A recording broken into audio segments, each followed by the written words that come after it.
नमस्कार, Saraswati study channel में आपका हार्दिक अभिनंदन व स्वागत है। आज की जो हमारी वीडियो है वो है क्लास 10th एसएसटी का ग्लोबलाइजेशन यानी कि वैश्वीकरण क्या होता है उसके बारे में बताया जाएगा।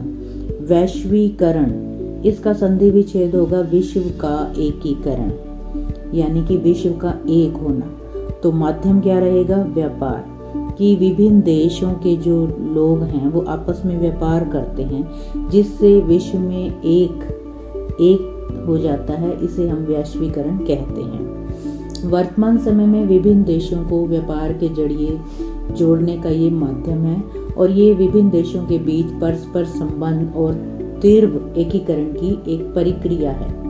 उसके बाद आता है लिबरलाइजेशन, जो कि इसी से ही रिलेटेड है। लिबरलाइजेशन यानी कि उदारीकरण, उदारता यानी कि विस्तार। सरकार के द्वारा जब व्यापार पर से अवरोधों और प्रतिबंधों जैसे कि आयात निर्यात कोटा निश्चित किया जाता है या टैक्स लगाए जाते हैं, तो जब ये हटा दिया जाता है तो इस हटाने के प्रोसेस को हम उदारीकरण कहते हैं। इसके फलस्वरूप ही व्यापार को बढ़ावा मिलता है और एकीकरण जो है वो संभव होता है। भारत में उदारीकरण की जो नीतियां हैं उनको सन 1991 में अपनाया गया। तो अब हम जानेंगे इफेक्ट्स ऑफ ग्लोबलाइजेशन यानी कि वैश्वीकरण का प्रभाव। कभी भी किसी भी चीज का प्रभाव एक समान नहीं पड़ता, ऐसे ही वैश्वीकरण का प्रभाव एक समान नहीं है। इसके दोनों ही प्रभाव पड़ते हैं, अच्छे भी और बुरे भी।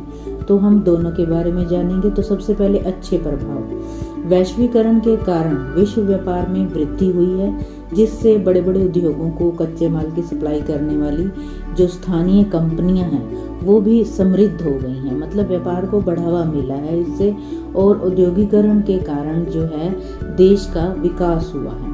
और भारत जैसे विकासशील देश के अंदर तो रोजगार के अवसरों में भी वृद्धि हुई है। और विश्व के जो विभिन्न देश हैं वो एक दूसरे के समीप आने से एक दूसरे की संस्कृति और ज्ञान को भी आदान प्रदान करते हैं। और उत्पादकों के बीच प्रतिस्पर्धा बढ़ने से जो उपभोक्ता हैं उनको भी कम मूल्य पर ही पहले की अपेक्षा कई ज्यादा विकल्प मौजूद हो गए हैं। तो अब हम जानेंगे बुरे प्रभाव।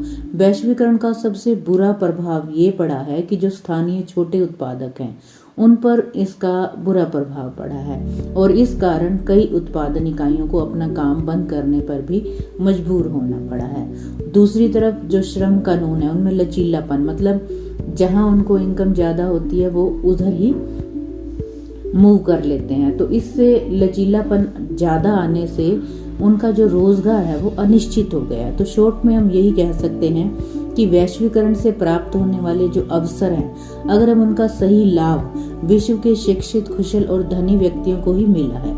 इसके विपरीत जो गरीब हैं, अनपढ़ हैं, उन्हें अज्ञानतावश इसका लाभ जो है वो उठाने में असफल रहे हैं। तो ये था वैश्वीकरण का अर्थ और उसका प्रभाव।